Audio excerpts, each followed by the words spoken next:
படிமம் channel கலை, பண்பாடு, வரலாறு, அரசியல் தளங்களில் பெரும் உரையாடலை உருவாக்கும் நோக்கத்தில் துவங்கப்பட்டிருக்கிறது. அந்த வகையில் இப்போது நாம் நேர்காணல் செய்யவிருப்பவர் தமிழ் வீரம் மற்றும் பண்பாட்டின் அடையாளமாக திகழும் கோட்டோவியங்களுக்கு சொந்தக்காரர், தமிழ் மரபிலிருந்து கிளைத்து முளைத்த பெரும் கலைஞர், நடைபயில துவங்கியிருக்கும் குழந்தையான படிமம் சேனலின் கரம் பிடித்து அழைத்துச் செல்லும் ஐயா ட்ராட்ஸ்கி மருதுவுக்கு நன்றியும் மரியாதையும். ரியலிஸ்டிக் ஆர்ட்லாம் வந்த பிறகு திருமல் நாயக்கருக்குலாம் தொந்தியில் செய்யணும். ஆண்கள் பெயிண்டர்ஸை பற்றியே நம்ம நிறையா பேசிக்கணும். பெண்கள் ஏன் முன்னிலைப்படுத்தப்படுறது இல்லை, அது இது தெரிஞ்சு நடக்குதா இல்லை அவங்க கலைஞர் கருணாநிதி, திருமாவளவன் இவங்க போன்றவங்க கூட உங்களுடைய அது அந்த அனுபவம் ஏதாவது சிஎம் பார்த்துட்டாரு அப்படின்னு சொல்லிட்டு அந்த மேடையிலே என்ன சொல்றாரு, இல்லையே நான் மருது ஓவியம் மட்டும்தான் நான் பார்த்தேன், அது மட்டும்தான் கரெக்ட், அது மட்டும்தான் சரின்னு சொல்லிட்டேன். எல்லாருக்கும் முன்னாடி சொல்லிட்டேன். சிவாஜி கணேசனே சொன்னாருன்னு சொல்லுவாங்க, ராதா போஸ்ட் நிறைய இருந்ததுல இதில் நான் ஹீரோவா ராதா ஹீரோவா அப்படின்னு கேட்டாராம். அப்போனா சிவாஜி உட்காந்துருப்பாரு, நான் போனேன் வாங்க மாப்பிள்ள அப்படின்னு எல்லாம் என்னை பார்ப்பாங்க. உங்களுக்குன்னு ஒரு தனித்துவமான அந்த சிக்னேச்சரை எப்போ கண்டுபிடிக்கும்? திருமாயனுக்கு பெரியாருக்கு அப்புறம் ஒரு ரொம்ப கிளாரிட்டியோட இருக்கிற ஒரு பொலிட்டிஷியனாக வரும். தமிழறிஞர்கள்லாம் எல்லாம் விஷுவலி எல்லாம் தக்குறீங்க பாதி பேருன்னு சொல்லிட்டாங்க. நான் இப்படி ஒரு வார்த்தை சொல்றேன், நான் ஹார்டா சொல்றேன்னு நினைக்காதீங்க. வணக்கம் சார், நல்லா இருக்கேன். நான் மில்லியனாக போயிடுவோம் சார். சரி சரி. ஓவியர்களுக்கு அரசியல் பார்வை எந்த அளவுக்கு முக்கியம்னு நினைக்கிறீங்க சார்? இப்போ நம்ம சிட்டோ பிரசாத் அவருடைய காலத்தில் பிரிட்டிஷ் அரசை எதிர்த்து ஹங்கரி பெங்கால்னு ஒரு பெரிய புத்தகமே போட்டார். ஸோ அரசியல் பார்வை அரசியல் பார்வை தெளிவும் அவங்களுக்கு எந்த அளவுக்கு தேவை சார்? ஆக்சுவலாக க்ரியேட்டிவ் டெஃபினட்டாக அப்படின்னா என்னென்னா பொலிட்டிக்கலாகவும் ஒரு எக்ஸ்போஷர் அவங்களுக்கு இருக்கிறது என்னென்னா பீப்புள் மேலே அக்கறை தான், வேற ஒன்றும் கிடையாது. அதாவது அவர் ஆஸ் அன் ஆர்டிஸ்ட்டை கான்சியஸாக சோஷியல் ஹிஸ்ட்ரியோட கான்சியஸாக இருக்கிறதுக்கான இன்னொரு இது இருக்குது பாருங்கள். அது என்னென்னா இன் அதர் வே அது ஆஸ் அன் ஆர்டிஸ்ட் நான் எக்ஸ்ப்ரெஸ் பண்ணுறதுக்கான பாசிபிலிட்டி என் படத்தில் இருக்குது. இது நீங்கள் ஹிஸ்டாரிக்கலாக பழைய காலத்துலேருந்து நீங்கள் பார்த்தீங்கன்னா ஈவன் யூரோப்பியன் ஹிஸ்ட்ரி பாருங்கள், இங்கே தான் கோர்ட் ஆர்ட், நமக்கு தான் கோர்ட் ஆர்ட். ஆமாம், அதாவது மன்னர் சொல்லுவார், இவங்கெல்லாம் செய்வாங்க. அது மாதிரி. ஆனால் ஒரு ஒரு ஒரு ஸ்டேஜுக்கு பிறகு ஹிஸ்ட்ரி ஆஃப் ஆர்ட்டை பிகாஸ் ஆஃப் பொலிட்டிக்கல் எக்ஸ்போஷர் தான் வருது. எப்படின்னா ஆர்ட்டை நீங்கள் கவனிச்சிங்கன்னா, அதாவது மெடிவல் பீரியடுக்குள்ள எல்லாம் பார்த்தீங்கன்னா நீங்கள் சிலுவை போர் அதெல்லாம் வரும். அதுக்கப்புறம் அது ஒரு ஐகானிக் பீரியடு தான். அது என்னென்னா மத பெரியவர்கள், நான் அதை அடிக்கடி சொல்கிறேன், மத பெரியவர்கள் அல்லது கற்றறிந்தவர்கள் சொல்லுவாங்க அல்லது படித்ததே சொல்லுவாங்க, அதை ஆர்டிஸ்ட்டு பெயிண்ட் பண்ணுவாங்க. அப்படி தான் இருந்தது. அதனால தான் நீங்கள் இந்த லைன் ட்ராயிங்கில் ஐகானிக் பீரியடில் இருக்கிற இமேஜஸ்லாம் பார்த்தீங்கன்னா 12, அதாவது நல்லா சொன்னால் 9லேருந்து 11 வரைக்கும்லாம். அப்புறம் சயின்ஸும் ஆர்ட்டும் கொள்ளையிட அது பாருங்கள், ரெண்டும் கனெக்ட் ஆகுது பாருங்கள். அப்போ ஆர்ட் வேறையாது. லைக் ஹியூமனிஸ்ட் வராங்க, வந்தவுடனே அவர் சொன்னார் இவர் சொன்னாரெல்லாம் கிடையாது, கண்ணெல்லாம் பார்க்குறது தான் உண்மை மெய் அப்படின்னு ஒரு இடம் வந்தவுடனே தான் நீங்கள் கிரைஸ்ட வரையிறனாலும் சரி, மேரியை வரையிறனாலும் சரி, நீங்கள் மாடலை வச்சு தான் பெயிண்ட் பண்ணணும்னு இடம் வந்துடுது. அது வந்துடுது.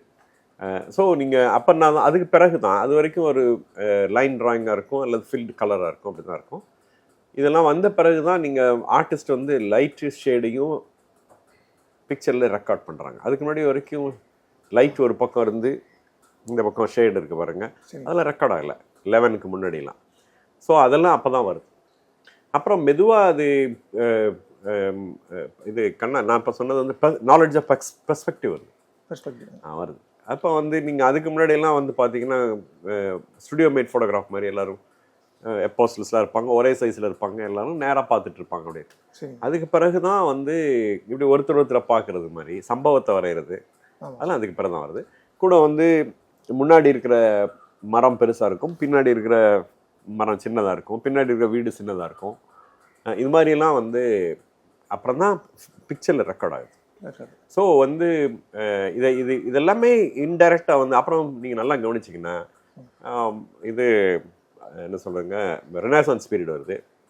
அப்போ ஆர்டிஸ்ட் வேற இடத்துக்கு வந்துடுறாங்க, இன்னொரு சேயிங்க்கு வந்துடுறாங்க, டாவின்சி, மைக்கேல் ஆஞ்சலோ. அதுக்கு பிறகு வந்து 16, 17 இருக்கிற ஆர்டிஸ்டில் நீங்கள் பார்த்தீங்கன்னா இன்னொரு நெக்ஸ்ட்டு ஒரு செக்மெண்ட், அதுலேருந்து லைட்டு ஷேடு கரவாஜியோடைய படங்கள்லாம் பார்த்தீங்கன்னா வேறு மாதிரி இருக்கும்.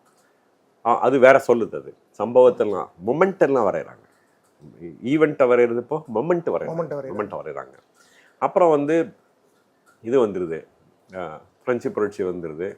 அதுக்கு முன்னாடி வரைக்கும் வந்து ஆர்டிஸ்ட்டு வந்து ஒன்று கிங்கு குயின் எல்லாம் பெயிண்ட் பண்ணுவாங்க, இல்லைன்னா பெரிய இவன் இருக்கான் பாருங்க, அதாவது ஃபியூடல் ஃபேமிலி இருக்குல்ல, அவங்கள தான் பெயிண்ட் பண்ணுவாங்க.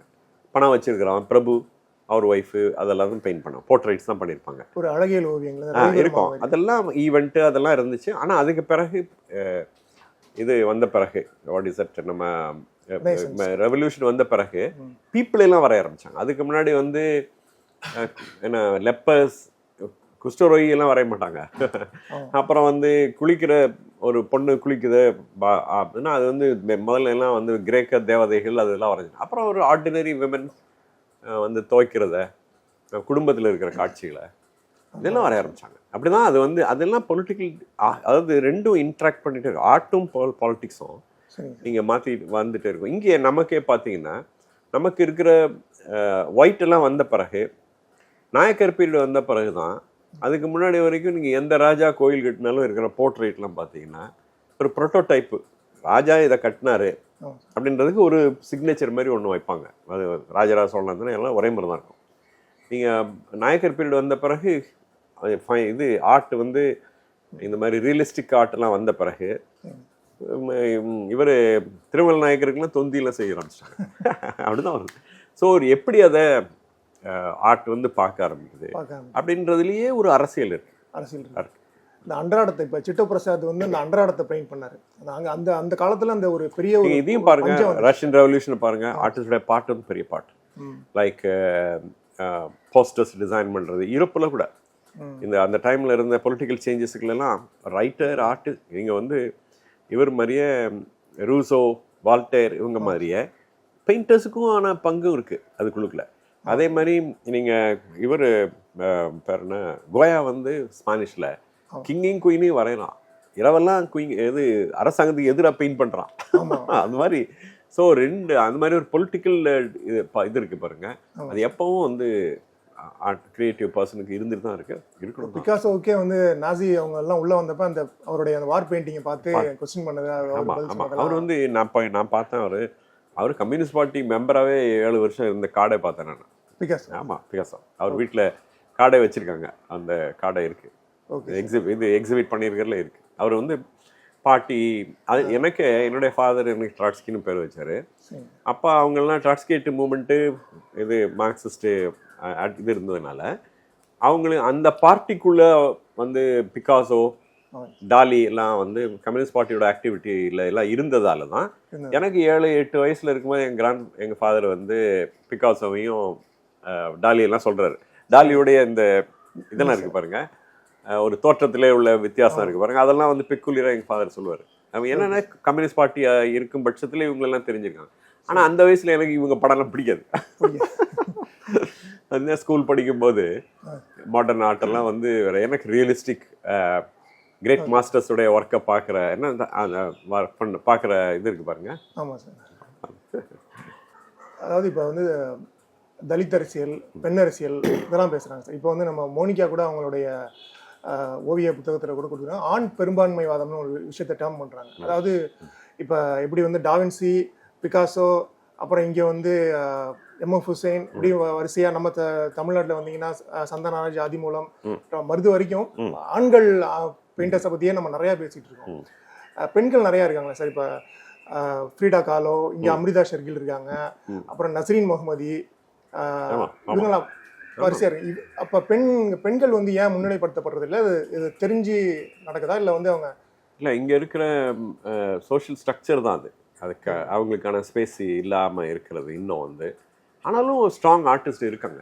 இப்போ நீங்கள் சொன்ன மாதிரி ஃப்ரீடா காலோ என்னென்னா இருக்கிற இடம், அமிர்தா ஷெர்கில் வந்து எப்படின்னா ஒயிட்டுக்கும் இந்தியனுக்கும் பிறகுறாங்க. அதனால் அவங்க வந்து அந்த ஏஜ்லேயே யூரோப்புக்கெல்லாம் போய் வர்றதுக்கான எக்ஸ்போஷர் வந்தோடனே கூட நல்ல வெல்த்தி ஃபேமிலி.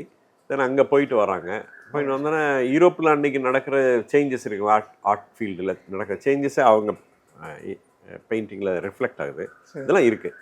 ஆக்சுவலாக என்னென்னா க்ரீக், எனக்கு பேர் டக்குன்னு ஞாபகம் இல்லை, க்ரீக் இது இருக்குது பாருங்கள், ஸ்கல்ப்டர்ஸ் பெயிண்ட், அதுலேயே ஒரு பொண்ணு இருக்கா, ரொம்ப ரிப்பலாக ஒரு பொண்ணை பற்றி படிச்சிருக்கேன் நான்.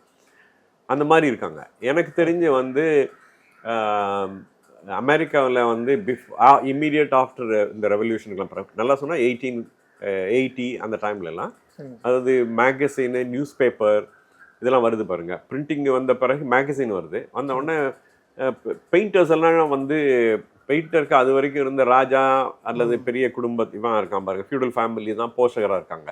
ஆனால் அதெல்லாம் தாண்டி பத்திரிகை ஆஃபீஸ் வந்து ஆர்டிஸ்ட்டை யூஸ் பண்ணுறதுக்கான இடம் வந்துருது. ஸோ இல்லஸ்ட்ரேட்டர்ஸ் நிறைய பேர் வராங்க. அப்போ பெயிண்டர்ஸ் அண்ட் இல்லஸ்ட்ரேட்டர் 1880 1910 வரைக்கும்லாம் ஒரு பெரிய சேஞ்ச் கிரியேட் பண்ணுறவங்க அவங்க. அதில் வந்து பாலின்னு ஒரு ஆர்டிஸ்ட், அவர் படம் தான் வந்து அவருடைய பெயிண்டிங் தான் ரெஃபரன்ஸ் ஃபார் அது என்ன சொல்கிறதுங்க, இந்த படம் பைரேட்ஸ் அண்ட் கரீபியன் இருக்குல்ல, அந்த படம் வந்து பள்ளியோடைய பெயிண்டிங் தான் அது. அப்படி நான் படம் பார்த்தோன்னே அவர் படம் பெயிண்டிங்லாம் உயிரோட வந்துட்ட மாதிரி நான் ஃபீல் பண்ணேன். அவர் பண்ண டிசைன் தான் அந்த ஹீரோ காஸ்டியூமே, ஜானி டெப்புடைய காஸ்டியூமே அவர் பெயிண்டிங்கில் இருக்கிறது தான். அவர் என்னென்னா, அவர் வந்து he is actually a successful painter. At the same time he is doing illustration for இது மேகசினுக்குலாம் இல்லஸ்ட்ரேஷன் பண்ணுறாரு. அவர் பசங்களை யங் ஆர்டிஸ்ட்டுக்கு கற்றுக் கொடுக்குறத வந்து ஒரு சர்வீஸ் மாதிரிலாம் பண்ணுறாரு அவர். அதில் அவர் நிறைய பெண்களுக்கு கற்றுக் கொடுத்தாரு. இது வந்து அமெரிக்காவிலே எப்படின்னா 1800 சில்லறையில் விமன் ஆர்டிஸ்ட் பெண்களும் வந்து நிறைய பேர் படிக்கிறாங்க. இன்ஃபேக்ட் அவருடைய ஸ்டூடெண்ட் தான் கடந்த நூற்றாண்டு, அதாவது 1900க்கு பிறகு அந்த 100 வருஷம் உலகை வந்து ரொம்ப ரிமார்க்கபிளான சேஞ்ச் பண்ணது, ரூல் பண்ணது எல்லாம் மேஜராக அவருடைய ஸ்டூடெண்ட் தான். Okay sir. அதனால் அப்படியே ஒரு சோஷியல் ஸ்ட்ரக்சரோடு தான் அந்த சேஞ்ச் வந்துட்டே இருக்குது. நமக்கு இன்னும் நீங்கள் சொன்ன மாதிரி அவர் இப்போ தான் வந்து கம்ப்யூட்டர்லாம் வந்த பிறகு தான் பெண்கள்லாம் அதிலெல்லாம் வந்து வேலை பார்க்குறாங்க. அதுக்கு முன்னாடி நீங்கள் 50 அதிலெல்லாம் வந்து இப்போ என் கூட படித்தாங்க, ரொம்ப பியூட்டிஃபுல்லாக ட்ராயிங் பண்ணுற ஸ்டூடெண்ட் இருந்தாங்க, எங்கூட ஒரு 5 பேர் படித்தாங்க. ஆனால் அதை கேரி பண்ண மேரேஜ் அப்படின்னோடனே அது கேரி ஆகலை. நல்லா ட்ராயிங் பண்ணுற பொண்ணே கல்யாணம் ஆனவுடனே 3வது வருஷம் கணவரோட போயிடுச்சு. எங்கள் ஊராக அவர் வந்து ஏதோ ஷிப்பில் போகிறவராக இருந்தோடனே லைஃபே வேறே ஆயிடுச்சு. சரிங்க. ஸோ அவங்க இங்கே ஒரு என்ன சொல்லுங்க, வே ஆஃப் லைஃப் இருக்குது பாருங்கள், வாழ்க்கை முறை தான் அவங்கள வேறு மாதிரியெல்லாம் தடுக்குது. அவங்க இல்லாமல்லாம் இல்லை, அதை கண்டினியூவாக செய்கிறதுக்கான சோஷியல் ஸ்ட்ரக்சரில் அவங்களுக்கு ஒரு இடத்தை சரியாக கொடுக்கல அப்படி தான் பார்க்கணும். ஆனாலும் பெயிண்ட் பண்ணுறவங்க இருக்காங்க, இன்னும் பெயிண்ட் பண்ணுறாங்க நிறைய பேர் இருக்காங்க. நம்ம இங்கே மெட்ராஸ்லேயே இருக்காங்க, நல்ல பிரபலமாக. வெளியில் பிரபலமாக தெரியல. இப்போ வந்து இப்போ நீங்கள் இந்தியாவே எடுத்துட்டீங்க சார், இப்போ நம்ம இப்போ சொன்னால் கூட இப்போ அமிர்தா ஷெர்கில், பி பிரபான்னு ஒருத்தர் இருந்தாங்க, நஸ்ரீன் முகமதி, இவங்களாம் இருக்காங்க. இப்போ தமிழ்நாட்டில்னு சொல்ல போனால் ரொம்ப வெரி ஃபியூ சூடாமணியை சொல்லலாம் சார். ஆமாம் இருக்காங்க, நிறைய சில ஆர்டிஸ்ட் இருக்காங்க. ஈவன் ஃபோட்டோகிராஃபரே ரொம்ப குறைவு. ஏன்னா பிகாஸ் இந்த நேச்சர் ஆஃப் ஒர்க் இருக்குது பாருங்க, போய் ஒரு இடத்துல தங்கி அல்லது அந்த அட்வென்ச்சரஸாக அந்த ஒர்க் பண்ணுறது இருக்குது பாருங்கள், அதுலேயே ஒரு ஒரு என்ன சார் வாழ்க்கை முறை, அவங்களுடைய பேசிக்காக இருக்கிற வாழ்க்கை முறை அதை தடுக்குது சில விஷயங்களெல்லாம். சரி. ஆனால் இதெல்லாம் தாண்டி ஒரு ரொம்ப ரிப்பல்லிங்காக சில வேலை பண்ணவங்களாம் இருக்காங்க. சரிங்க சார். டீச் பண்ண போயிடுறாங்க. ஓகே. அது பண்ண ஒரு கம்ஃபர்ட் ஏரியாவாக அது. அங்கேயும் கூட சாட்டிஸ்ஃபை ஆகாமல் கண்டினியூ ஒர்க் பண்ணுறவங்களாம் இருக்குங்க. அதெல்லாம் சார் அரசியல் தலைவர்கள், அதாவது நம்ம கலைஞர் கருணாநிதி, திருமாவளவன், இவங்க போன்றவங்க கூட உங்களுடைய நட்பு, அது அந்த அனுபவம் ஏதாவது நிறைய சொல்லிட்டேன் நான். வந்து எனக்கு வந்து இன்ஃபேக்ட் வந்து மதுரையில் அவர் தலைமுறை வாழ்க்கை இருந்த காலத்திலே என்னுடைய மாமா, அம்மாவுடைய சித்தப்பா பையங்க எல்லாமே மாமா, என்னுடைய மாமா எல்லாரும் அவரோட ரொம்ப எங்கள் பகுதியிலாம் வந்து அவர் மாதிரி இருந்தார். ஆனால் அது எனக்கும் தெரியாது, நான் சென்னையில் படிக்கிறேன். அவர் வந்து சொல்லுவார், என்னுடைய மாமா அவருக்கு ரொம்ப க்ளோஸ்ன்னு. மாமா என்னென்னா அம்மாவுடைய சித்தப்பா, அவர் பையங்க அவங்க. என்னுடைய தாத்தா இல்லை 2 பேர். ஒருத்தர் வந்து நாடகம் தியேட்டர், அதாவது நாடக கொட்டகை வச்சு நடத்துனாங்க, நாடக கம்பெனி வச்சு நடத்துனாங்க. NSK வச்சுலாம் நாடகம் நடத்திருக்கார் அவர். அவர் வந்து ரொம்ப டூ ஏர்லி, அதாவது 1920s அந்த காலத்தில் ரொம்ப ஆக்டிவாக இருந்தவர் அவர். அவருடைய நாடகங்களில் NS கிருஷ்ணன், இந்த மாதிரி some of the important actors எல்லாம் வி.கே. ராமசாமி இவங்கள மாதிரி ஆளுகள்லாம் அங்கே அதில் ஒர்க் பண்ணியிருக்காங்க. அவருடைய பையன் தான் அவர், நான் சொல்கிறேன் சவுந்தர்னு மாமா.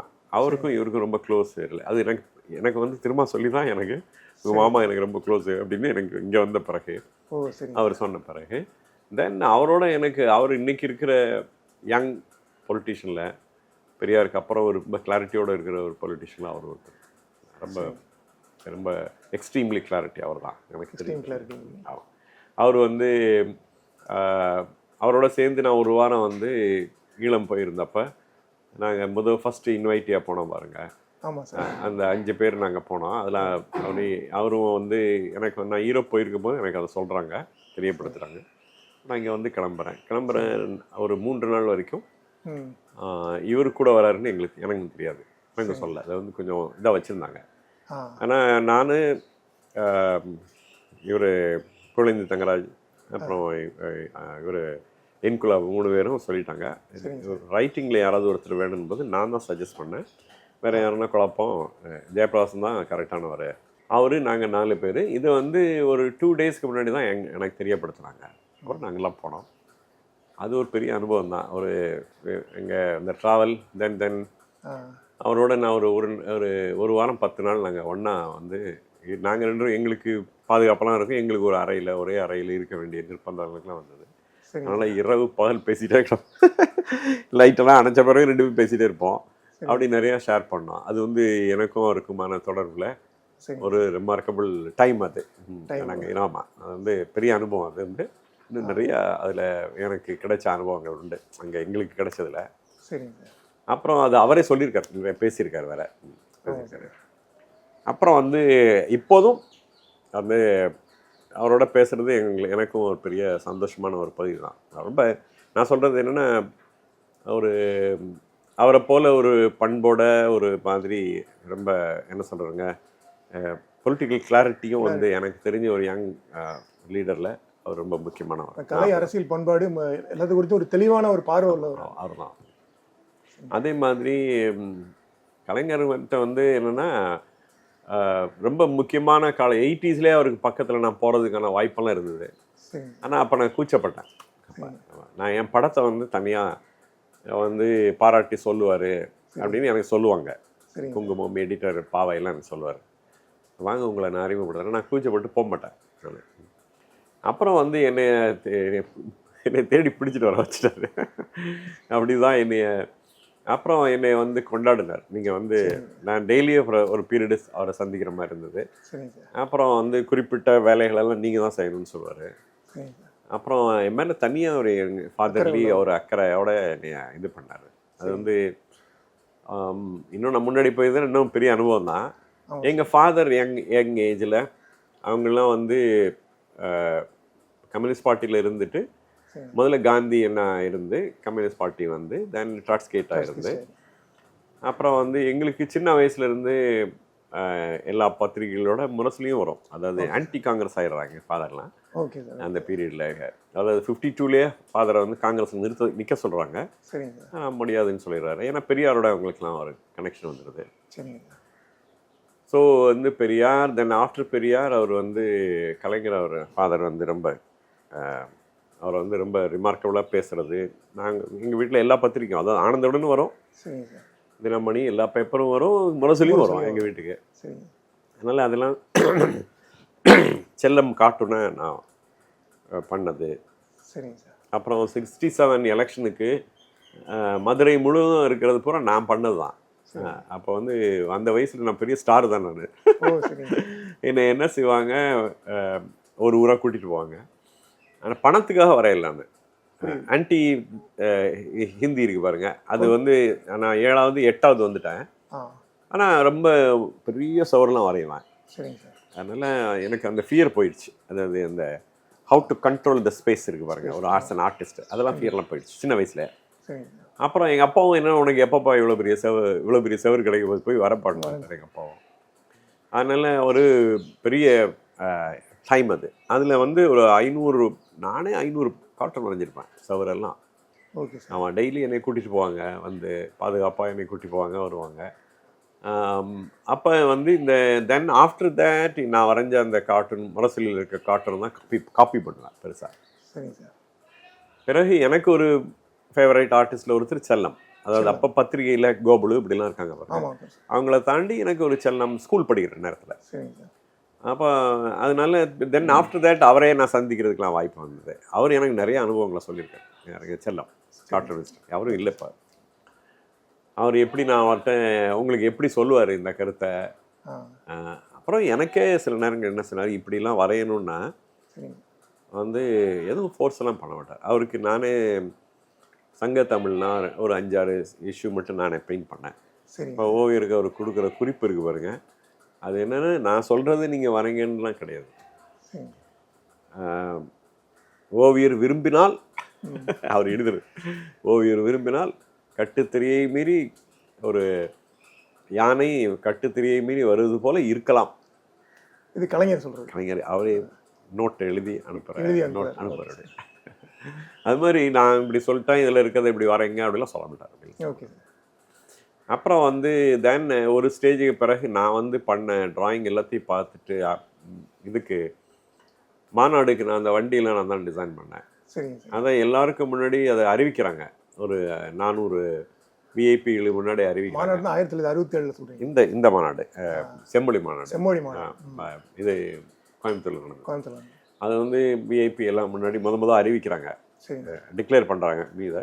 அதுக்கு முன்னாடி நான் டிசைன்லாம் பண்ணிட்டேன், அதெல்லாம் பார்த்துட்டாரு. அப்போ மேடையில் வந்து எல்லா ஓவியம் வந்துருச்சு, எல்லாத்தையும் சிஎம் பார்த்துட்டாரு அப்படின்னு சொன்னாங்க.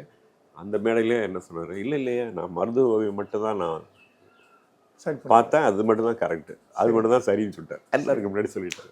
அது மாதிரி வந்து நீங்கள் அவரை இம்ப்ரெஸ் பண்ணுற மாதிரி அவங்கள மேலே உங்களுக்கு ஒரு அபிப்பிராயம் வந்துருச்சுன்னு வச்சுக்கலாம், அவங்களை கொண்டாடுவார். ஆமாம், அது வந்து அப்புறம் எனக்கு ஒரு ஃபாதர்லி ஃபிகர் தான் அவர் வந்து சிலதெல்லாம் கைட் பண்ணுவார். ஏன் நீங்கள் அதெல்லாம் வந்து பண்ணக்கூடாது, இப்படி செய்யுங்க அப்படின்னாங்க. நான் போய் பக்கத்தில் நிற்கும்போது அதெல்லாம் சொல்லுவார். அப்புறம் வந்து ஒரு என்ன சொல்கிறதுங்க, இன் எவ்ரி வே பீப்புள் அவர் ஹேண்டில் பண்ணுறது, இதெல்லாம் நான் நேராக பார்த்துருக்கேன் சிலதெல்லாம். ஓகே, அதெல்லாம் ஒரு பெரிய இதுதான், அனுபவம் தான் எனக்கு. Super sir. அடுத்து உங்கள் அம்மாவோட சித்தப்பா அப்படின்னு சொல்லி கேள்விப்பட்டிருக்கேன் சார். உங்களோட சித்தப்பா அதாவது உங்கள் தாத்தா இல்லையா சார், சோலைமலை. ஆமாம், அதாவது பீம்சிங்கோடைய படங்கள் எல்லாம் ஒர்க் பண்ணியிருக்காரு சார். ஆமாம், அவரு கூட பழகின அனுபவங்கள் எனக்கு நான் அதுவும் நிறைய சொல்லிட்டேன் தான். ஆக்சுவலாக என்னென்னா அவர் வந்து நான் சென்னை ஓவியக் கல்லூரி வந்து படிக்கிறதுக்கு அவரும் எனக்கு ஒரு பெரிய சப்போர்ட்டர் அவர். அப்பா வந்து 9th படிக்கும்போதே நான் ஓவியக் கல்லூரி வரணும்னு முடிவு எடுத்துட்டேன். சரிங்க சார். என்ன ஆனால் வந்து பியூசி முடிக்கணும், ஒரு டிகிரி முடிச்சு தான் போகணுன்றாங்க. இல்லை நான் மிரட்டி தான் நான் ஓடிடுவேன் அப்படி இப்படிலாம் சொல்லி மிரட்டி தான் இந்த கல்லூரிக்கு வந்தேன். அப்போ வந்து அவர் வந்து ரொம்ப சக்ஸஸ்ஃபுல் ஃபிலிம் மேக்கர், இது ஸ்கிரிப்ட் ரைட்டர். ஆமாம், அவர் சென்னையில் இருக்குது. எங்களுக்கு அவர் வந்து மெட்ராஸ் தாத்தா தான் எனக்கு. ஸோ 10th அதெல்லாம் படிக்கும்போது மதுரைக்கு வந்தாருன்னா என்னை கூட்டிகிட்டு வந்துடுவார். ஸோ அந்த டைமில் நான் வந்து ஷூட்டிங்லாம் பார்க்குறதுக்கான அவரும் ஒரு படம் சொந்த படம் பண்ணார். அந்த படத்தினுடைய எல்லா நேரங்களும் நான் கூட இருந்திருக்கேன், வேடிக்கை பார்த்துட்டீங்க. அதாவது annual leave, half yearly leave எல்லாம் இங்கே வந்துடுவேன். இங்கே வரும்போது என்னை கூட்டிகிட்டு வந்துடுவார். அப்போ இருக்கிற அவருடைய ஃப்ரெண்ட்ஸு நடிகர்கள் அவங்கள எஸ்பெஷலி பத்மினி, முத்துராமன், இந்த மாதிரி ஜெமினி கணேசன் எல்லா வீட்டுக்கும் போகும்போது என்னையும் கூட்டி போவார். நான் வந்து சின்ன ஆள், அப்போ 9th 10th தான் படிக்கிறேன். என்ன தான் கூடுவார், கையில் வச்சுக்குவார். ஏன்னா அந்த மாதிரி வந்து என்ன இவனை அந்த பையனை கூட்டிகிட்டே வர்றீங்க, ஏன்னா இண்டஸ்ட்ரி கற்றுக் கொடுக்குறீங்களான்னா சில பேர் கேட்பாங்க. ஆனால் என்னென்னா அப்போ எனக்கு வந்து ஒரு என்னை ஐடென்டி பண்ணிவிட்டு அவரும் வந்து நாங்கள்லாம் படிக்காமல், அவரு தான் புதுமை பித்தனை பார்க்குறதுக்கு தான் சென்னை வந்தேன்லாம் இதான் சொல்லுவார். ஆனால் நாங்கள் படிக்காமல் போயிட்டோமே அப்படின்னு நான் நினைக்கிறது உண்டுடா. ஆனால் நான் படிச்சுட்டு அப்புறமேல் இதுக்கெலாம் போனோன்னா நான் அதெல்லாம் தேடி நான் படிக்கிறேன். இருந்ததா என்னை விட்டுற சொல்லுங்கள், நான் வந்து இதுதான் எனக்கு விருப்பம்னு நான் அவரோட ஆர்கியூ பண்ணுறேன். அவர் நான் அதை கேட்டுட்டு எங்கள் அப்பா ஏன்னா நான் ரொம்ப கிளாரிட்டியோடு இருக்கேன், நான் இதை தான் படிப்பேன்னு இருக்கேன்னு சொன்னேன். எங்கள் அப்பாட்ட சொல்லிட்டாரு, அவனை விட்டுருங்க, குழப்பாதீங்க, அவனை விட்டுருக்குன்னு சொல்லிட்டாரு. அவர் தான் எனக்கு பெரிய ரெக்கமெண்டேஷன். தென் ஆஃப்டர் தேட் தாத்தா வீட்டில் இருந்து காலேஜ் ஆஃப் ஆர்ட்ஸ் படித்தேன். அதுலேயும் வந்து என்னுடைய கிராண்ட் ஃபாதர் வீட்டுக்கு 2 ஸ்ட்ரீட் தள்ளி தனபால் வாத்தியார் இருக்கார், என்னுடைய சிற்பி தனபால். ஆமாம் ஆமாம். அவர் வீட்டுக்கு கூட்டிகிட்டு போவாங்க என்னை, அவரை அறிமுகப்படுத்துங்க, எங்கள் மாமாட்ட எல்லாம் சொன்னோன்னா கூட்டிகிட்டு போய் அறிமுகப்படுத்துவாங்க. அவர்கிட்ட நான் அடிக்கடி போவேன், என் படங்களெல்லாம் காமிக்க போவேன். நான் வந்து இந்த பிஃபோர் என்ட்ரிங் இன்டு காலேஜ் ஒரு 1 இயர் இங்கே வரும்போதெல்லாம் அவரை பார்ப்பேன், போய் என் படங்களெல்லாம் காமிப்பேன். என் மேலே ஒரு அக்கறை, இங்கே ஒன்று கிடைச்சிரும் அப்படின்னு சொல்லுவார். அப்படி தான் வந்தேன். அப்புறம் வந்து அவர் வந்து ஹொரேஷியஸ் ரீடர், தாத்தா பெரிய ரீடர், நிறைய புக் எல்லாம் கலெக்ட் பண்ணிடும். அப்புறம் வேர்ல்டு லிட்ரேச்சர்லாம் படிப்பார். தென் நான் என்னெல்லாம் தேடி படிக்கிறேன்னு அதை என் பேக்கை எடுத்து பார்ப்பாரு, என்ன புத்தகம் வச்சுருக்கேன் அப்படின்னு. அவன் வந்து என்னை இங்கே வரும்போதெல்லாம் ஒரு முறை நல்ல ஞாபகம் இருக்குது, நான் வந்து இது ஹிக்கிம் பாதம் என்னை கூட்டிட்டு போகிறாரு. அங்கே ஒரு ஆர்ட் புக் இருக்குது, நான் காசு பணம் சேர்த்து வச்சுருக்கேன். அப்போல்லாம் கேமராலாம் நானே வாங்கிடுவேன் இங்கே தெரியாமல். இவர் வந்து நான் வச்சுருந்த பணத்தில் காசில் ஒரு புக்கு, ஆர்ட் புக்கு வாங்குறேன். வந்து எம்ஆர் ஆச்சரேக்கர்னு ஒரு ஆர்டிஸ்ட். எங்கள் வீட்டில் எங்கள் அப்பா வந்து தட் வாஸ் ஆக்சுவலி 40s தேசிய தலைவர்களெல்லாம் எம்ஆர் ஆச்சரேக்கர் பண்ண டிராயிங்கு எங்கள் வீட்டிலெல்லாம் மாட்டிருந்தது. அது வந்து ஹேண்ட் ட்ரான்டு லித்தோகிராஃப், அது டிராயிங் சாக்கில் வரைஞ்ச மாதிரி இருக்கும். சுபாஷ் சந்திர போஸ், தாகூர், காந்தி இதெல்லாம் இருக்கும். அது ஒரு சீரீஸ் ஆஃப் டிராயிங். அது எங்கள் வீட்டில் ஃப்ரேம் பண்ணியிருந்தது, வீட்டில் முன்னாடி ஹாலில் இருக்கும். அது அவர் வந்து MR Achrekar. MR Achrekar is the art director for all இது ராஜ் கபூர்ஸ் ஃபிலிம். அவர் தான் ஆர்ட் டைரக்டர். அவரு இது JJ's school of art student. அவருடைய புத்தகம் ரூபதரிசினின்னு ஒரு புத்தகம். அவர் ஒரு art how to draw and paint இருக்கு பாருங்க, அது மாதிரி ஒரு புத்தகம். நான் இங்கே மெட்ராஸுக்கு வந்தப்போ பார்க்குறேன், நான் வாங்கணும்னு நினைக்கிறேன். நேரம் ஆயிடுச்சு ஆர்டர்னு புத்தக கடையிலேருந்து எங்கள் தாத்தா நீ கூட்டிகிட்டு வந்துட்டார். அதாவது காசும் நான் வச்சுருக்கேன், அவரும் வாங்கி தருவார். அவரையும் நான் கேட்கல, அவரும் வாங்கி தருவார் எனக்கு. ஆனாலும் நான் வந்து வாங்கணுன்னே என்னை மறுத்து கூட்டிகிட்டு வந்துட்டாருன்னு எனக்கு பெரிய வருத்தம். வீட்டில் அப்படியே வந்து கோவத்திலே இருக்கேன் நான். ஆனால் ஒரு 4-5 நாள் கழித்து நான் ஊருக்கும் வந்துட்டேன், மதுரைக்கு.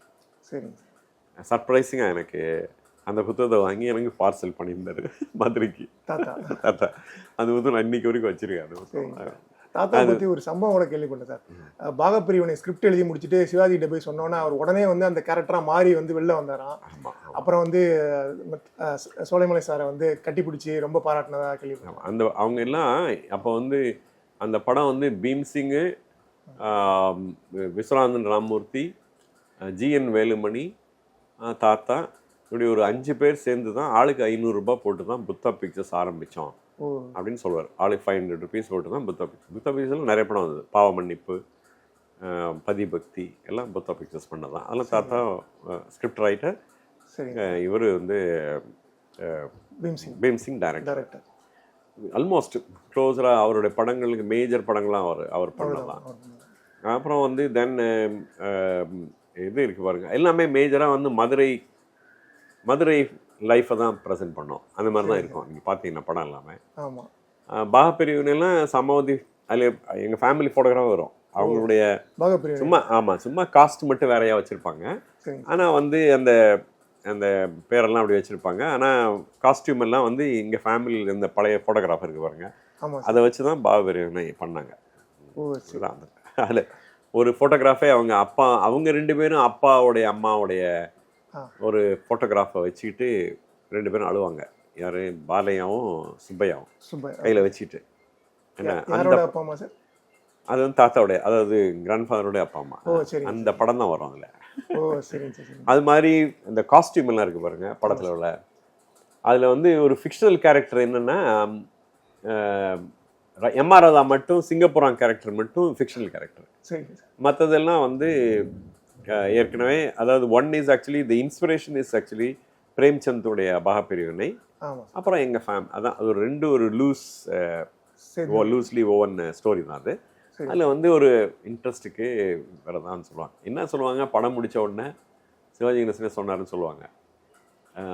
ராதா போர்ஷன் நிறைய இருந்ததுல, இதில் நான் ஹீரோவா ராதா ஹீரோவா அப்படின்னு கேட்டாரான் அப்படின்னு வந்து அதனால சிவாஜி கணேசனுக்காக ராதாவுடைய போர்ஷன் கொஞ்சம் குறைச்சாங்க அப்படின்னு அவர் சொல்லியிருக்காரு. சிவாஜி சாரோட, எம்.ஆர். ராதா சாரோட அவங்களோட எதுவும் உங்களுக்கு? ஸோ நான் பார்த்துருக்கேன். நான் அப்போ செட்டுக்கு போவேன். சரிங்க தாயின்னு ஒரு படம், அது கடைசியாக தாத்தா பண்ணார். அப்போ நான் ஆர்ட் ஸ்டூடெண்ட்டாக ஜாயின் பண்ணிட்டேன். சரிங்க ஃபஸ்ட் இயர் படிக்கிறேன் நான். அவன் ஷூட்டிங்க்கு இடையில வந்து என்னை வந்து கூட்டிகிட்டு போவாங்க, என்னை கூட்டிகிட்டு வர சொல்லுவார். சரிங்க சார். நான் ஃப்ளோருக்கு போவாங்க. போனால் சிவாஜி உட்காந்துருப்பாரு. நான் போனால் என்னை கிண்டலாம் எப்போயுமே மாப்பிள்ளைன்னு சொல்லுவார் தாத்தா. மாப்பிள்ளை. நான் உள்ளே போனோன்னு 50 பேரும் கேட்குற மாதிரி மாப்பிள்ளை வாங்க மாப்பிள்ளை அப்படின்வாரு. எல்லாம் என்னை பார்ப்பாங்க. அது வந்து என்னை வந்து ரொம்ப பொசசிவாக என்கரேஜிங்காக என்னை வச்சுட்டே இருப்பார், கூட வச்சுட்டே இருப்பார். என்னென்னா ஏதோ ஒரு ஆர்டிஸ்டிக் இன்ஸ்டிங்க்டை என் மேலே என்கிட்ட பார்த்துட்டனால என் மேலே ஒரு தனிப்பிரியம் காமிப்பார். அப்போ எல்லாருடைய படங்களும் எல்லா படங்களும் அவர் போகிற இடங்கள்ல ஈவன் இது படம் பண்ணாமல் கூட சில ஆர்டிஸ்ட்லாம் பார்க்க போகிறாரு பாருங்க, போகும்போது அப்படி கிராஸ் பண்ணும்போது சந்திப்பார். அப்போ என்னை கூட்டிகிட்டு போவார் அதுக்கெலாம். அது ஒன்று. அப்புறம் வந்து அதான் நான் சொல்ல பாருங்க, புத்தகம் மேலே அவருக்கு ஒரு ரொம்ப அளவு பெரிய இது வந்தார், படிப்பார் ரொம்ப பிரமாதமாக. அப்புறம் சட்டையர் பேசுவார், ஒரு கிண்டல் கேள்வி இருக்குல்ல. எங்களுக்கு வந்து இப்போ எம்.ஆர். ராதா சினிமாவில் எந்த ஷாட்டில் பார்த்தாலும் எங்கள் தாத்தா தான் இங்கே வரும் எங்களுக்கு. ஏன்னா அவர் பேசுகிறது தான் அது. அந்த மாதிரி ஒரு கிண்டல் பேசுவார், கிண்டல் நக்கல் பேசுவார். எம்.ஆர். ராதா சார் கூட நீங்கள் பழகிறீங்களா சார்? நான் போயிருக்கேன், வீட்டுக்கு போயிருக்கேன், அவரோட தாத்தாவோட போயிருக்கேன். அப்போ வந்து இங்கே இருந்தார், சோழாவுக்கு பின்னாடி இருக்கு பாருங்க, கஸ்தூரி ஸ்ட்ரீட், அங்கே ஒரு அதில் பாலை அங்கே இருந்தார். ராதா வீட்டுக்கு ஒரு வீட்டுக்கு இங்கே வந்திருக்கேன், தாத்தாவோட போயிருக்கேன் நான் ஃபியூ டைம் தான். அப்புறம் வந்து பாலையா, தென் அந்த டைமில் இருந்த ஒரு சில இதெல்லாம் அப்போல்லாம் லைவ் ரெக்கார்டிங்கில் வந்து வி.க. ராமசாமி இவங்கெல்லாம் பெர்ஃபார்ம் பண்ணும்போது நானும் கேமரா பக்கத்தில் நிற்பேன். அவன் வந்து லைவ் ரெக்கார்டிங்கில் அவர் டக்குன்னு இன்ஸ்டண்ட்டாக காமெடியாக பேசுவாங்கல்ல, சிரிச்சிட்டேன் ஒரு தடவை. லைவ் ரெக்கார்டிங் டே சிரிக்கக்கூடாது அங்கேருந்து என்ன சொல்கிறாங்க. அது கேமரா பக்கத்தில் உட்காந்துங்க. அப்புறம் வந்து அவுட்டோர் போகிறாங்கன்னு வச்சுக்கலாம். மூவி கேமரா வழியாக யாரையும் பார்க்க விட மாட்டாங்க அப்போல்லாம். அது ரொம்ப பெரிய அது டாப் சீக்ரெட். அப்படி நான் பார்த்துட்டேன், ஒரு நாள் எட்டி பார்த்துட்டேன் உடனே ஏவிஎம்ல என்னைய விரட்டி அவன் ஏதாவது எனக்கு என்ன சொல்லணும்னா அந்த குரு தட்சணை வாங்குறது பாருங்க, அதை விரட்டுவாங்க. அந்த மாதிரி பழைய பீரியட்ல அப்படி இருந்த டைம். நான் அந்த டைமையும் அதாவது இன் அண்ட் அவுட் ஃபிலிம் மேக்கிங்கில் இருக்கீங்க பாருங்க, ரெக்கார்டிங்கு அது அந்த ஹோல் ப்ராசஸை ஒரு 3 வருஷம் எவ்ரிடே இவங்களோட சேர்ந்து சுற்றி எனக்கு ஒரு சின்ன எக்ஸ்போஷர். அதுக்கு முன்னாடி நான் இதை அடிக்கடி சொல்லுவேன். எனக்கு வந்து ஃபிலிம் ஸ்டுடியோவில் நான் போனதில் 7th படிக்கும்போது இங்கே மெட்ராஸ்க்கு வரேன் முதல்ல, தாத்தா ஒரு சின்னம்மாவுடைய திருமணத்துக்கு. அப்போ தான் வந்து அது வந்து என் லைஃப்பில் ஒரு பெரிய இம்பேக்ட். அது ரூயினாக இருக்குது செட்டு, சிவாஜி அந்த திருவிளையாடல் செட்டு. அந்த செட்டுக்குள்ளே நான் மட்டும் தனியாக போய் நிற்கிறேன். அது ஒரு பெரிய ஃபேண்டசி தான் அது. அதாவது எந்த சினிமாவை பார்த்தோமோ 6 மாதத்துக்கு பிறகு அந்த சினிமாவுடைய செட்டுக்குள்ளே நான் மட்டும் நிற்கிறது இருக்கு பாருங்க, அது என் லைஃப்பில் ஒரு பெரிய இது. அது ஆமாம். அவர் இந்த விறகு விற்பார் பாருங்க, அந்த ஸ்ட்ரீட்டில் நான் மட்டும் நடக்கிறேன். அப்புறம் தென் பாலையா பாடுவார் பாருங்க, ஒரு நாள் போதுமான்னு பாட்டு, அந்த செட்டில் நான் மட்டும் போயிருக்கிறேன். அது வந்து ஒரு 7th படிக்கும்போது எங்களை கூட்டி போய் தாத்தா காமிக்கிறார். செட்டில் எல்லாம் வந்து ரிலேட்டிவ் ஃபேமிலி அப்பா அம்மா எல்லாம் வந்து ரீ ரெக்கார்டிங் அதெல்லாம் பார்த்துட்டு இருக்காங்க. மதுரையிலேருந்து எல்லாம் வந்திருக்காங்க, திருமணத்துக்கு வந்தவங்களாம் கூட்டி போயிருக்காங்க. நான் மட்டும் தனியாக போய் இப்படி சுற்றுறேன் இந்த ஸ்டுடியோவில். சுத்தமாக இது வந்து ஒரு பெரிய இம்பேக்ட். அதாவது it is something similar to a fantasy that cinema எதை பார்த்தோமா 6 மாதத்துக்கு முன்னாடி அந்த சினிமா செட்டுக்குள்ளே யாருன்னு நான் மட்டும் இருக்கிறது இருப்பாங்க. அது ஒரு பெரிய எனக்கு ஒரு பெரிய இம்பேக்ட் அந்த வயசில். சரிங்க சார். இப்போ சினிமா நீங்கள் ஷூட்டிங் பற்றி எல்லாரையும் கூட பேசிட்டீங்க சார். உங்களுடைய பெரியப்பா பையன் அண்ணன் எஸ்.எஸ். ராஜேந்திரன் சார், அவரும் இதே டைம் தான் அவருடைய ஃபிலிம். அவர் என்னென்னா மதுரைக்கு அவர் படம் வந்து எஸ்எஸ்ஆர் பிக்சர்ஸ் படம் வந்தால் மதுரைக்கு வந்துடுவார். அதாவது மொதல் 3 நாள் அங்கே தான் இருப்பாங்க. அது வந்து படத்தை வந்து அவங்க என்ன பண்ணுவாங்கன்னா ரிசல்ட்டை பார்க்குறதுக்காக அண்ணா அங்கே வந்துடுவார். எங்களுக்கு அதெல்லாம் ஒரு ரிச்சுவல். அதாவது இந்த very first day night show எங்களெல்லாம் கொண்டு போய் தியேட்டரில் உட்கார வைப்பாங்க மொத்தமாக. சரி யங் பசங்களை எல்லாத்தையும் எங்கள் வீட்டில் இருக்க சின்ன ஆளுகளெல்லாம். அதனால் ஒரு ஸ்கூல் டேஸ்லேயே அதெல்லாம் பார்க்குறதுக்கான இடம். அப்புறம் எப்போ வந்தாலும் அங்கே வந்து மதுரையில் தங்குறாரு பாருங்க. எங்கள் வீட்டில் இருந்தால் அம்மா சமையல், வீட்டில் இருந்தால் சமையல் தான் அண்ணனுக்கு. சரிங்க சார். அதனால் டெய்லி அங்கே போகிறது, அவர் அறைக்கு போகிறது, அவரை வந்து விஐபிலாம் வந்து பார்க்குறாங்கல்ல, சரி. அவங்களோட அவர் பேசுகிறது, இதெல்லாம் எனக்கு வந்து ஒரு ரைட் ஏஜில் அதெல்லாம் கிடச்சிருச்சு. சரிங்க சார். கூட எங்களுக்கு வந்து மேஜராக எனக்கு influence this theatre, then cinema, அப்புறம் ஆஸ் யூஷுவல் எனக்கு எங்கள் ஃபாதருக்கு இருந்த கனெக்ஷனு, அங்கே இருக்கிற புக் ஷாப், அவருடைய ஃப்ரெண்ட்ஸு, பாரதி புத்தக நிலையம், இது நான் நிறைய தடவை சொல்லிட்டேன், ஆமாம் சார். எல்லோரும் கேட்கட்டும் தான் திரும்பி சொல்கிறேன். கண்டிப்பாக சார். ஆக்சுவலாக பாரதி புத்தக நிலையம், then Regal talkies, especially animation film, சரிங்க. அப்புறம் வந்து வெஸ்டர்ன் ஃபிலிம், அதாவது Hollywood spectacular film, Ben Hur, Solomon and Sheba, Samson and Delilah, இந்த மாதிரி ஹிஸ்டாரிக்கல் ஃபிலிம்லாம் இருக்குது பாருங்க, அது. அப்புறம் ரே ஹாரியோட படம், ரே ஹாரி வந்து ஸ்டாப் மோஷன் பண்ணுறவர், டைனோசார்லாம் வருது பாருங்க, அந்த மாதிரி படம்லாம் பண்ணுறாங்க இல்லைங்களா, அதெல்லாம் வந்து பொம்மையை வச்சு தானே பண்ணுறது, அந்த படங்க அதெல்லாம் அந்த right age. Because I am பெரிய collector of comic book, artist, ஒரு ஆர்டிஸ்ட் ஆகணும்னு ஆசையில் இதெல்லாம் சேர்த்துட்டு இருக்கிற நேரத்தில் அனிமேஷன் ஃபிலிம் இது, தென் ஃபிலிம் இண்டஸ்ட்ரி, இதெல்லாம் வந்து எனக்கு ரைட் டைம் ரைட் ஏஜில் ஒரு எனக்கு எக்ஸ்போஷர். ஆகையினால தான் அனிமேஷன் நாங்களே பண்ணோம். ஒரு பீரியடில் ஆட் ஃபிலிமுக்கு பண்ணோம். சாரங்கன்னு ஒரு film maker, ad film maker, அவங்க இவர் கு அழகிசாமியோடைய சன், பழைய ரைட்டர், என் தம்பியோடைய செட் அவர். அவங்க பண்ண படம் தான் நான் நிறைய ஒரு 40 படம் வந்து ஆர்ட் டைரக்டராக அந்த ஆர்ட் ஃபிலிம்லாம் ஒர்க் பண்ணேன். Okay sir. Apart from my job இது எல்லாத்தையும் தாண்டிட்டு அதுவும் பண்ணேன் நான். சரிங்க சார். அவங்களுக்கு பண்ண அந்த ஆட் ஃபிலிம் அப்போ தான் ரஹ்மானாதுக்கு நிறைய வந்து மியூசிக் வாசிக்கிறப்பில். Okay sir. ஸ்டார்டிங்கில் அவனுக்கு அங்கே தான் அவன் திலீப் அப்போ அவன் அங்கே வந்து அந்த ஒரு 40 படம் அவன் தான் பண்ணான் எல்லாத்துக்கும் மியூசிக்லாம். அதனால் அந்த எதுக்கு சொல்கிறேன்னா, அதனால தான் முதல்லையே நான் கம்ப்யூட்டர் பக்கத்துலேயும் போனேன். ஏன்னா பிகாஸ் பாசிபிலிட்டி த்ரோ கம்ப்யூட்டர் அனிமேஷனுக்கு பெரிய வசதி இருக்கிறதுனால அது முதல்ல தெரிஞ்சதுனால தான். ஸோ எனக்கு இப்போ யோசிச்சு பார்த்தா அதாவது பெயிண்டிங்கு, சினிமா, தியேட்டர், அனிமேஷன், இது எல்லாம் ஒரு ரைட் ஏஜ் ரைட் டைம் எனக்கு வந்து எக்ஸ்போஷர் கிடைச்சனால தான் நான் அப்படியே முன்னாடி அப்படியே கொஞ்சம் கொஞ்சம் வாக் பண்ணுறதுக்கு எனக்கு பாசிபிலிட்டி வந்துச்சு. Okay sir. இப்போ வந்து என்ன சொல்கிறது, இண்டஸ்ட்ரி தி ஆர்ட் ஃபார்மே அங்கே தான் போயிடுச்சு. அதனால் நான் ரைட் வேல தான் நடந்திருக்கேன் அப்படின்னு நினச்சிக்குவேன் நான். கண்டிப்பாக சார். சார், ஓவியர் தனபால், ஓவியர் சந்தனராஜ், ஓவியர் ஆதிமூலம், அப்புறம் பணிக்கர் கூட நீங்கள் பழகிக்கணும்னு தெரியல. பணிக்கர் வந்து டிஸ்டன்ஸ், ஏன்னா பிகாஸ் அவர் 60s. நாங்கள் வந்த பிறகு அவர் வந்து ஆர்ட் ஸ்கூலுக்கு வந்த பிறகு அவர் வந்து சோழமண்டல் போயிட்டார், ரிட்டையர்டு லைஃப்பில் அங்கே இருக்கார். அப்போ எப்போயாவது அங்கே பார்க்க போவோம் நாங்கள், ஒரு ஃபஸ்ட் செகண்ட் இயர் ஸ்டூடெண்ட் நாங்கள் இருக்கிறப்பெல்லாம். ஈவன் அவர் கடைசி மறைவு டைமில் அங்கே இருந்தோம் முன்னாடி. அதுக்கு முன்னாடி சிக்காக இருந்தப்போ அவரை பார்க்க போனோம். Okay sir. இதுதான் எங்களுக்கு வந்து ஒரு அவருடைய லாஸ்ட் டேஸ் தான் எங்களுக்கு தெரியும். ஓகே. பணிக்கர். ஆனால் பணிக்கருடைய இன்ஃப்ளூயன்ஸில் அவரால் வளர்க்கப்பட்டவங்க தான் என்னுடைய ஆசிரியர்கள்லாம் மேஜராக. தனபால் சார் வந்து அவர் சௌத்ரி காலத்துல இருந்தவர், இவர் பீரியட்லேயே இருக்காரு. எங்களுக்கு வந்து பிரின்சிபலாக இருந்தார். வாயில் நான் வந்து வெளியே வரேன் பாருங்க, போஸ்ட் கிராஜுவேஷன் படிக்கும்போது வாத்தியாரும் 77 ரிட்டையர் ஆகிறாரு. Okay sir. ஸோ எங்கள் பீரியடில் 70s, ஏர்லி 70s வந்து வாத்தியார் தான், தனபால் வாத்தியார் தான் எங்களுக்கு, எனக்கு வந்து எஸ்பெஷலி. Okay sir. சமதி தமிழ்நாடு, அவருக்கும் ஒரு பெரிய பொலிட்டிக்கல் கல்ச்சுரல் பேக்ரவுண்டெல்லாம் அவருக்கு உண்டு. டெய்லி வந்து பெரியாரை பண்ணியிருக்காரு. அப்புறம் மாலையெல்லாம் வந்து இவர் பாரதிதாசன் வாத்தியார் வீட்டுக்கு தான் வந்துடுவார் அப்படின்னு சொல்லுவாங்க. அப்புறம் NS கிருஷ்ணன் வந்து இவரை தலைமுறை வாழ்க்கைக்கு ஒளிய வச்சது வந்து வாத்தியார் வீட்டில் தான் இவரை ஒளிச்சு வச்சாங்க, ஜீவாவை. ஸோ அவருக்கு வந்து ஒரு பொலிட்டிக்கல் இதுவும் ஒரு உண்டு.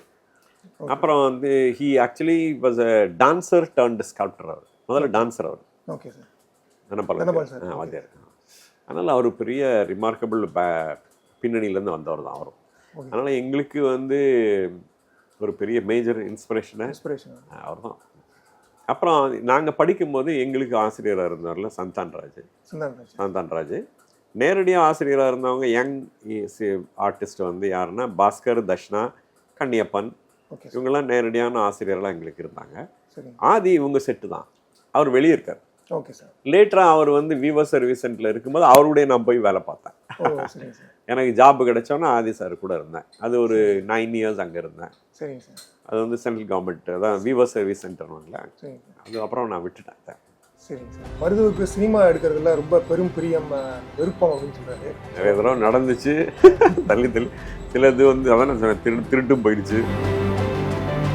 கோயிலுக்கு வெளியே உட்காந்துருக்கு பாருங்க பெரிய சிலை, அது எழுந்து வந்து வில்லனை மிதிச்சிச்சு கொண்டுச்சின்னு கதை எழுதுங்க நான் பண்ணி தரேன் சார். அடுத்த படத்தில் எழுதிடுவாங்க. பாகுபலி நான் பண்ண வேண்டியதுதான். ரொம்ப அந்த பீரியட் ஃபேண்டசினாலும் அப்படி இருக்கக்கூடாது. இப்போ இண்டஸ்ட்ரியில் லீட் பண்ணுற எல்லாத்துலேயுமே இருக்கிற எல்லாம் லீட் பண்ணுறவங்க எல்லாம் என்னுடைய ஸ்டூடெண்ட் தான். வெறும் ஏஐ வந்து இனிமே எந்த ஆர்டிஸ்டும் பண்ண முடியாத மாதிரி காலிபரோட படம்லாம் பண்ணி கொடுக்கும் ஏஐ. ஆனால் அது உங்கள் படம் இல்லை.